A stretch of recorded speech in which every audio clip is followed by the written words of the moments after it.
Hello, everyone. Welcome to this week's Indie Artist Music Hustle with Blind Intelligence. I'm your host, Miss Ronnie, and I always seek to give you exquisite printed repertoire. This week, I am going to talk a little bit about some things that's going on in the music industry. So this will kind of be short. The first thing that I'm going to talk about is the new BMI annual report includes some important numbers. It reveals that BMI is planning to retain more annual collective revenue by a third. And in 2022, they were saying that for operating costs, they were going to retain 15%. But BMI went to a for-profit company and now taking a third, according to this article that I read. And so the question now is, how much of percentage is songwriters, composers, and publishers going to retain? So that's some news that's going on with people who are registered with BMI, because there might be a change in the amount of the percentage that you receive from revenue. So that's that. The next thing that I am going to talk about, which I think is a good thing, I wish that it would transfer across all platforms, but Spotify has rolled out Merch Hub. And from the article that I was reading, it was saying that before you could buy artist merch on Spotify, but they had to go to your page. Well, a fan or a listener had to go to your page to be able to find it. And now they have a merch hub that you can just go straight to and find merch, and they make recommendations for artists. So, sometimes you might listen to an artist and they'll be like, it's more music from artists like this artist that you listen to.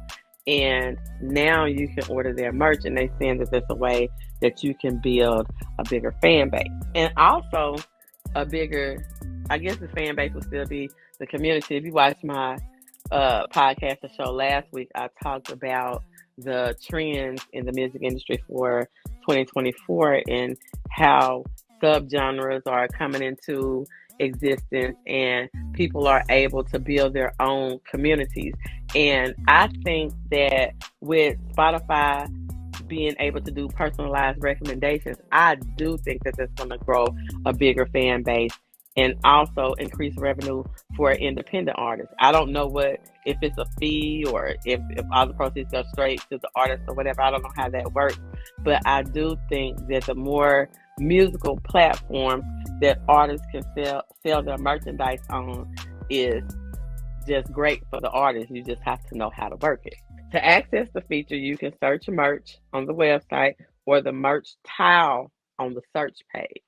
So you go and look for either a little icon or just type into the search bar merch, and then based on who you listen to, the merch that you look at, it'll recommend other artists to you. So I look at it as you get more than just merchandise by doing that, because you also get a chance to sample some music and I would say increase your playlist. So I think it's a win-win for both the artist and Spotify and the consumer. So I read an article by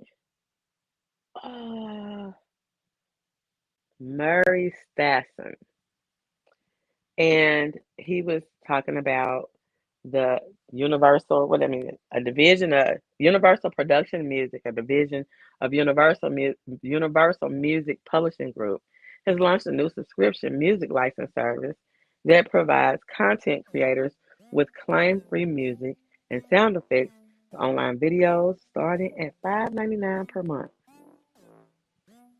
They have a couple of tiers, $5.99 and $12.99. I'm going to explain some of the stuff that I read.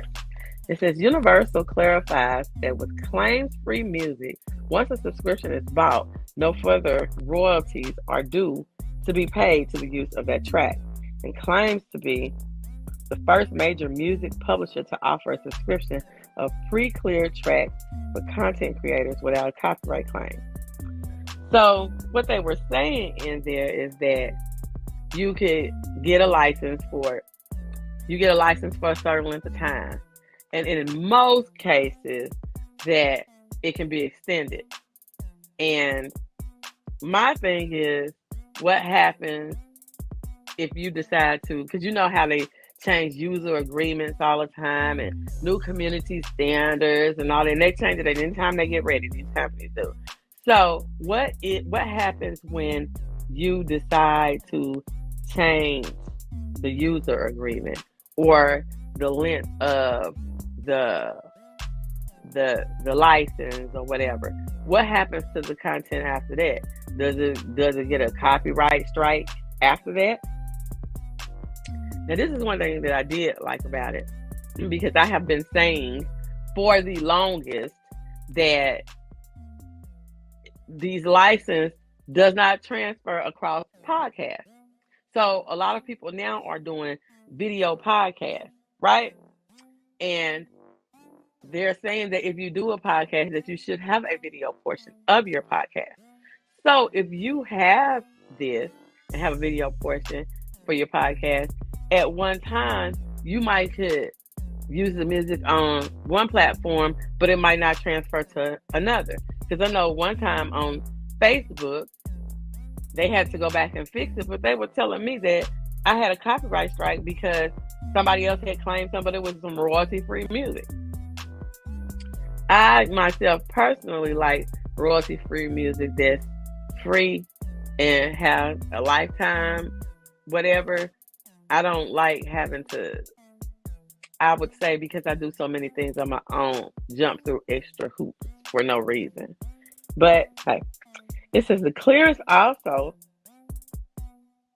transfers across personal YouTube, Facebook, Instagram, Twitch, podcasting channels, personal websites, and one monetized YouTube channel. That's the $5.99 tier.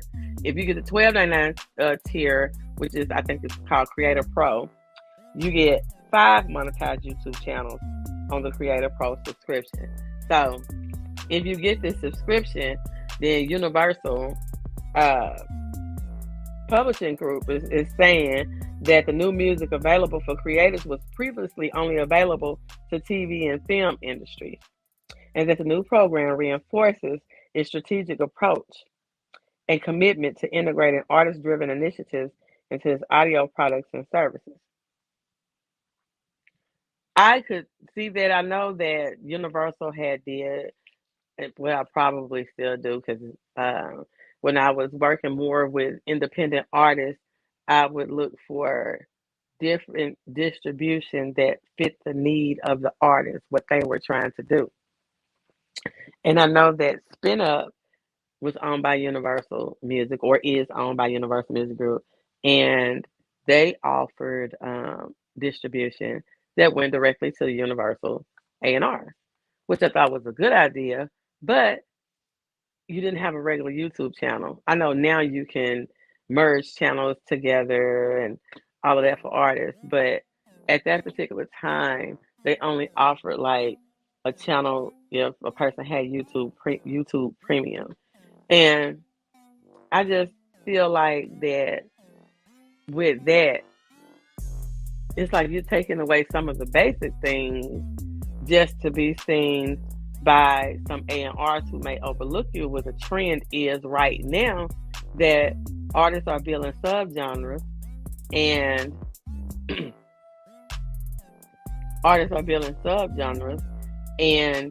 building their own communities and their fan base, and making money and becoming famous within their community, or making a difference within their community. So you don't have to commercialize, because I think it was last week I was talking about with the trends, how there's only going to be a certain type of music that is going to be able to get onto streaming platforms, and that artists that are staying true to their craft, is they have ways to make money, but it's more where you have to put in more work. But once you get your supporters, they are die-hard supporters. So That's all I want to talk about today was those few things in the that's going on in the music industry, which is if you're registered with BMI, there's questions about what percentage you're going to be getting as a publisher, as a composer, as a songwriter. And notice independent artist, it did not say as the artist. So you need to know what you're getting paid from on which registration. But that with BMI taking more of a percentage because they have now moved over to a for-profit model.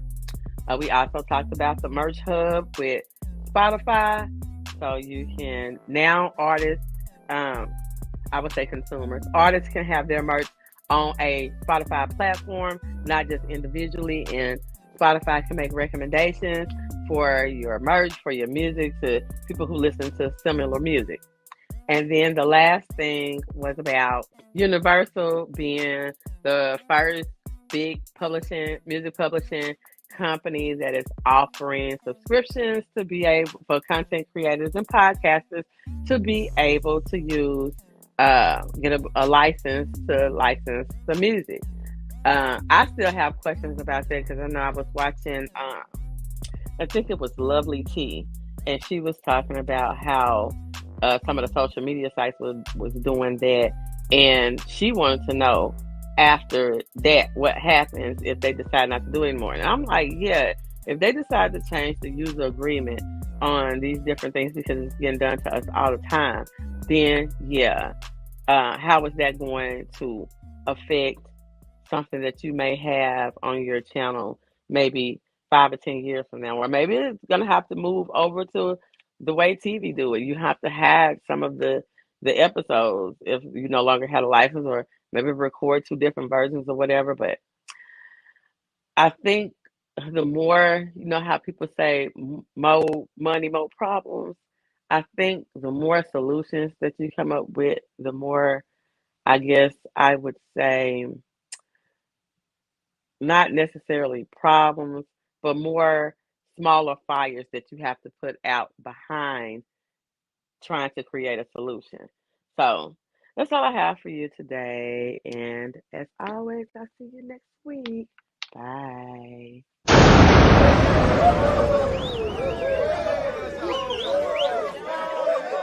Hey girl, let me tell you about this podcast. Girl, everybody has a podcast these days. But this one interviews new and interesting indie artists. It's called Indie Artist Music Hustle with Blonde Intelligence. Really? Where can I find it? It's on all podcasting platforms, streams live on social media. What'd you say it was called again? It's called Indie Artist Music Hustle with Blonde Intelligence. Girl, I'm gonna have to check her out. Give it a